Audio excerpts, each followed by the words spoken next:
Hello बच्चों। सो फिर से आए हैं एक वीडियो लेकर। ये आप इस वीडियो का 5th पार्ट समझिए, एप्लीकेशन ऑफ गॉस लॉ का। इसमें क्या है कि लास्ट क्लास में जो हमने पढ़ा था वो क्या पढ़ा था कि दोनों हमने वन सीट और दूसरी सीट जो थी दोनों पर पॉजिटिव चार्ज था। ये इनफाइनाइट सीट है और एक पे पॉजिटिव चार्ज ले लिया और एक पे नेगेटिव चार्ज ले लिया। एक की जो सरफेस डेंसिटी है, सरफेस चार्ज डेंसिटी, वो अलग रखी है सिग्मा 1 और दूसरे की रखी है सिग्मा 2। तो इनकी वजह से ये लास्ट क्लास में डिस्कस करा गया है कि जो इलेक्ट्रिक फील्ड होगा वो इवन कितना होगा इस पर सिग्मा 1/2 एप्सिलॉन नॉट और E2 कितना होगा सिग्मा 2/2 एप्सिलॉन नॉट। ये इसकी वजह से होगा। ठीक है, अब क्या करना है, मुझे एक पॉइंट दोनों के बीच में लेना है। यहाँ पर जो है लास्ट क्लास में डिस्कस हुआ था कि इस पॉइंट पर मुझे क्या करना है, इलेक्ट्रिक फील्ड निकालना है inside the two plates and outside यहाँ पर निकालना है। ये P डैश ले लिया, ये P डबल डैश ले लिया। तो इस तरह से मुझे इलेक्ट्रिक फील्ड को कैलकुलेट करना है। तो अगर इलेक्ट्रिक फील्ड में देखूंगा यहाँ पर इस P पॉइंट पर, तो क्या होगा कि नेगेटिव की ओर होगा, यहाँ पर इधर की तरफ होगा और पॉजिटिव से इधर से पॉजिटिव से दूर होगा। तो अगर ये E1 होगा, ये E2 मेरा इधर हो गया, ये नेगेटिव से की तरफ होगा और E2 जो होगा पॉजिटिव से दूर होगा, तो ये मेरा E1 हो गया। तो दोनों एक ही डायरेक्शन में हो गए, तो सेम डायरेक्शन में तो दोनों ऐड हो जाएंगे। तो ये कितना हो जाएगा मेरा E1 प्लस E2 यहाँ पर मेरा आ जाएगा। अगर मैं बाहर देखूं तो एनसीईआरटी में क्वेश्चन दिया हुआ भी है, उस क्वेश्चन को आप सोल्व भी कर सकते हैं। तो क्वेश्चन नंबर 23 है जो न्यू एनसीईआरटी है, उसको सोल्व कर सकते हैं। तो यहाँ पर क्या है कि इस पॉइंट पर अगर मैं P डैश पे देखूँ तो इस पे क्या होगा, नेगेटिव पे जो नेगेटिव की वजह से जो इलेक्ट्रिक फील्ड होगा वो इधर की तरफ होगा। यहाँ पर इसका जो ये E2 होगा और पॉजिटिव की तरफ से इससे दूर होगा, ये वाला जो मेरा E1 होगा। तो ये यहाँ पर दोनों क्या होंगे, यहाँ पर ये दोनों अपोजिट डायरेक्शन में होंगे, तो माइनस हो जाएंगे। यहाँ पर भी क्या होगा कि नेगेटिव की वजह से ये इधर की तरफ होगा और ये नेगेटिव मतलब ये मेरा E2 जो हो गया वो इधर की तरफ हो गया, सही है, नेगेटिव की तरफ, और ये E1 मेरा हो गया पॉजिटिव से ये दूर हो गया।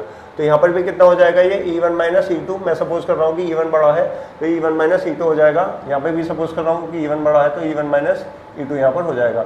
दोनों का वैसे डिफरेंस ही लेना। अब क्या करना है कि दोनों को मैं ये सेंटर पर अगर निकालूंगा तो दोनों को ऐड कर दूंगा सिंपली।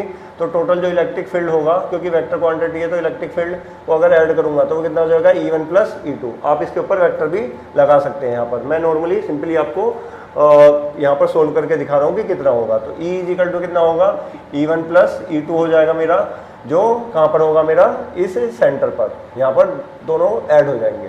तो ये कितना होगा मेरा sigma 1/2 epsilon not plus sigma 2/2 epsilon not, ये हो जाएगा।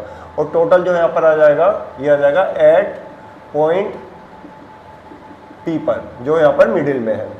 E इक्वल टू कितना हो जाएगा 1/2 एप्सिलॉन नॉट को मैं कॉमन ले लूंगा तो कितना आ जाएगा 1/2 एप्सिलॉन नॉट, और ये अंदर कितना बचेगा सिग्मा 1 प्लस सिग्मा 2, ये आ जाएगा मिडिल पॉइंट पर, दोनों ऐड हो जाएंगे। सही है। दूसरा जो केस ले लूँ, या ये वाला ले लूँ या ये वाला ले लूँ, इन दोनों में दोनों का आपस में क्या हो जाएंगे, माइनस हो जाएंगे।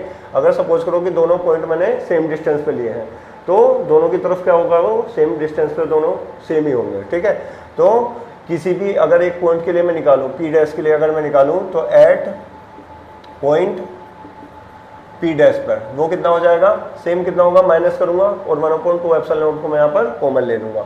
तो उस पर E कितना हो जाएगा, E एट P डैश कितना हो जाएगा कि E equal to 1/2 epsilon naught, और ये कितना हो जाएगा सिग्मा 1 माइनस सिग्मा 2, दोनों का ये मैं यहाँ पर माइनस कर दूंगा।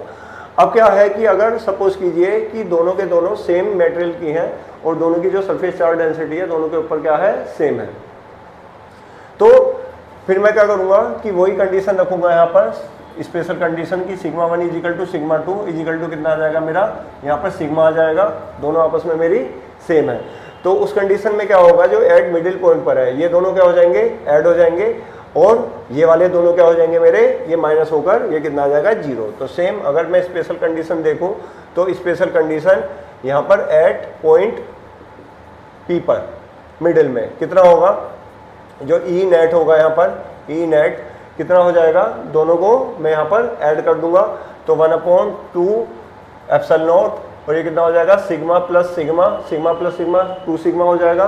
तो ऊपर कितना आएगा 2 सिग्मा/2 एप्सिलॉन नॉट, तो 2 से 2 कट जाएगा तो E कितना आ जाएगा मेरा एट पॉइंट P पर, यहाँ पर आ जाएगा सिग्मा अपॉन एप्सिलॉन नॉट, ये मेरा आ जाएगा यहाँ पर। अगर मैं एट पॉइंट पी डैश पे देखूंगा तो इसमें मुझे पता ही है कि अगर मैं यहाँ पर कहीं पर भी बाहर आउटसाइड में यहाँ पर देख रहा हूँ E1 माइनस E2, तो यहाँ पर क्या होगा, दोनों सिग्मा को मैं यहाँ पर सेम रख दूँ तो सिग्मा में से सिग्मा माइनस होकर कितना हो जाएगा, 0। तो इस पॉइंट पर भी 0 हो जाएगा और इस पॉइंट पर भी क्या हो जाएगा, वो 0 हो जाएगा। तो यहाँ पर E इज इक्वल टू कितना हो जाएगा मेरा 1/2 एप्सिलॉन नॉट करके देख सकते हैं। ये सिग्मा में सिग्मा कितना हो गया, 0, तो ये बाहर कितना हो गया, 0। तो आउटसाइड कितना हो जाएगा, ये 0 हो जाएगा और इनसाइड में क्या हो जाएगा, ये दोनों ऐड हो जाएंगे। सो अगर ये वीडियो आपको पसंद आई हो तो इसमें लाइक शेयर और सब्सक्राइब आप कर दीजिए और वीडियो आप इसी तरह से देखते रहिए। Thank you so much.